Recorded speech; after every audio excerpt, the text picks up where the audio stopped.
After almost 2 years of COVID interruptions to life, it was no surprise that Kōpiko Aotearoa was altered. Mercifully, it was simply a course alteration rather than a cancellation. And with the traffic light system in place, there was no threat of a lockdown sending us home early. So we made our way to the start line at dawn on Tuesday the 25th of January on Wainui Beach in Gisborne. It was the first photo checkpoint, so we snapped our pictures, then headed back to the Airbnb to eat breakfast, then set off properly.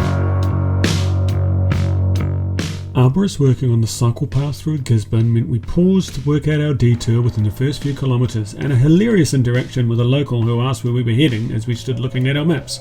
When we replied New Plymouth, his response was, "You're kidding." The weather was grey but not threatening enough for us to put jackets on as we rode through the first day, ending in Matawai with blue skies and sunshine. Following the map, are we? Day 2. Fortunately, the promised overnight thunderstorms didn't get too close, but heavy rain meant scrambling to pack up under cover before setting off in improving conditions for the Pākehī track. Motu Road.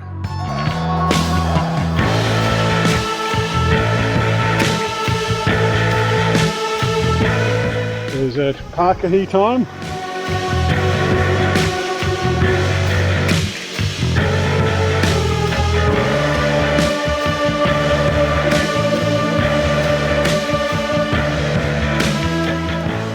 We all really enjoyed this downhill-only ride through a beautiful forest, and while the rain returned, we were mostly undercover. It's a bit sketch, isn't it?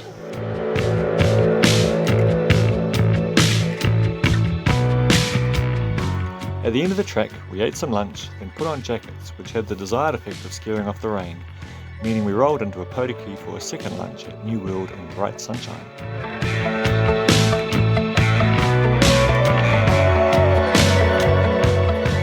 The Kōpiko route is planned by the Kennett brothers, who are well known for nasty side excursions, supposedly to keep us off the main roads, but really just for their entertainment. Nearing Whakatane, we encountered a couple of Kennett brothers specials, one of which took us down a no-exit street, over a fence, up a farm track that proved too steep to ride, then down the other side where we joked that there were no good lines as they all eventually ended up as a deep rut. It's like, pick a line. No, you're wrong. Pick again. No, you're still wrong. Someone needs to tell them that farm tracks aren't for farmers. With a cabin booked, we arrived, showered, dried our tents and bought curry for dinner, but missed the supermarket as everything in Whakatane is closed by 8 p.m. Day 3 started with a resupply at the supermarket before continuing with the aim of making it to Waikite Springs and hot pools.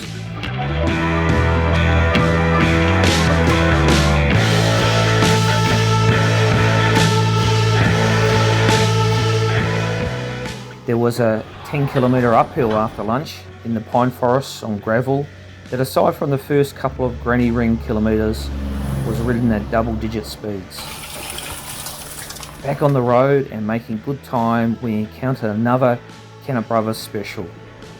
Rather than stay on the highway, we were off onto some lovely single track under the shade of a forest as we approached the Waitapu mud pools at a slow speed and lower temperature.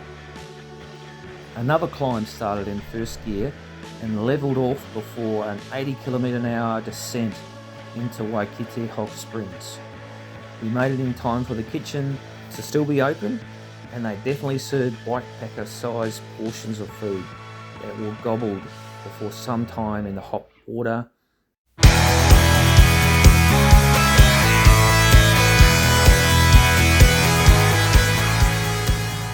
Day 4 was the first of the cooler mornings, and we were aiming to get past the centre of the North Island to Putiroa and the start of the Timber Trail. Dogs loose! Dogs loose!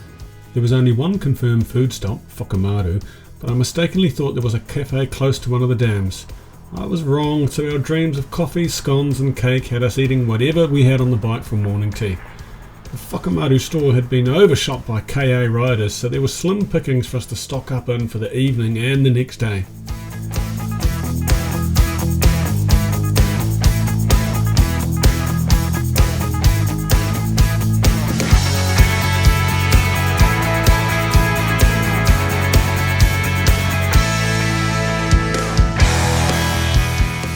that is what is next. Taking the time.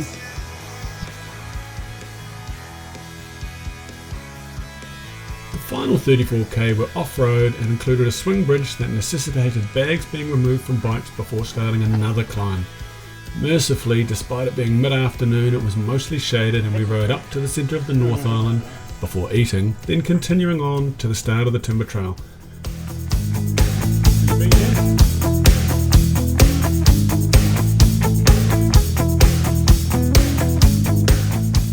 Yes, we started the timber trail and didn't simply ride on to Purira as intended. There were great showers and cooking facilities waiting at those cabins when we backtracked though.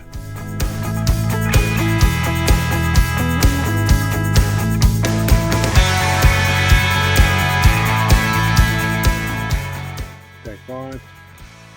Leaving the cabins, sorting out navigation. No, I don't need to get to the start, thank you.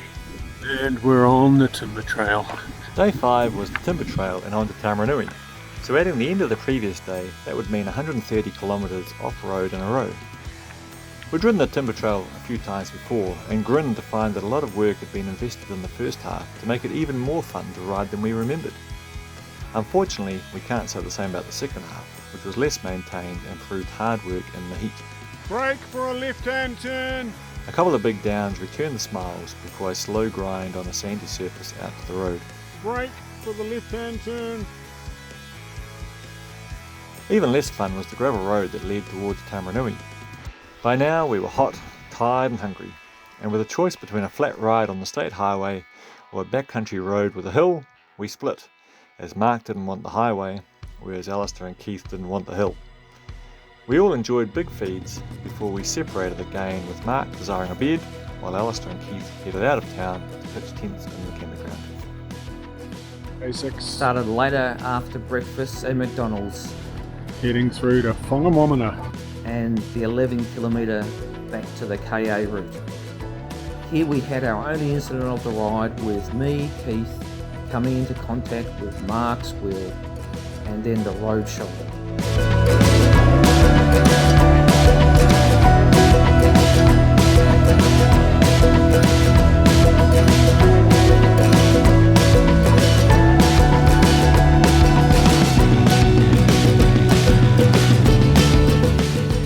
After being patched up, we rode 50 kilometres until we pulled into the tiny Ohura for an early lunch from the Mexican Fiesta caravan, which was delicious.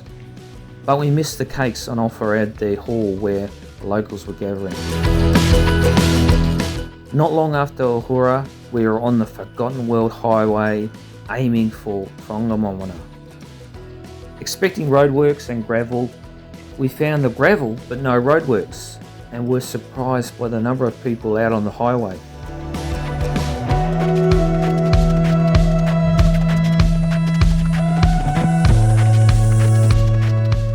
Ruapehu and Tongariro over there. Later in the afternoon, we pulled into Whangamomana with plenty of time to say hello to the Shetland ponies and chickens, have a shower and set up camp, before we had a casual stroll down the road to the pub for a decent burger and fries.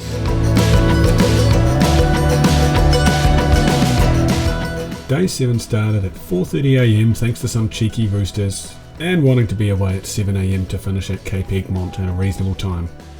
Despite hopes, there were no shops until Lepperton 70 kilometres into the day, meaning we only got 1 second breakfast over this entire 7 days.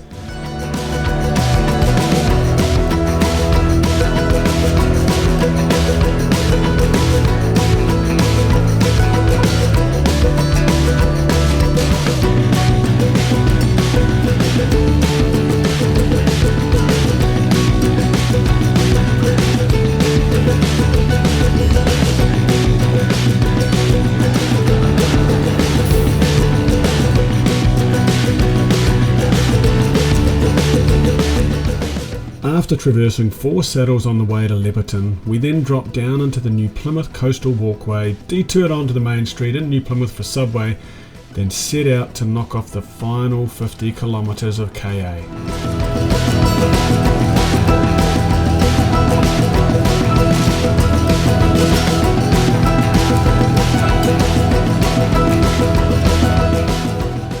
turned out this would be a long, slow climb in the sun, so we each rode at our own pace before regrouping at Pukeiti Gardens to scoff down our subway and cool off under the tap.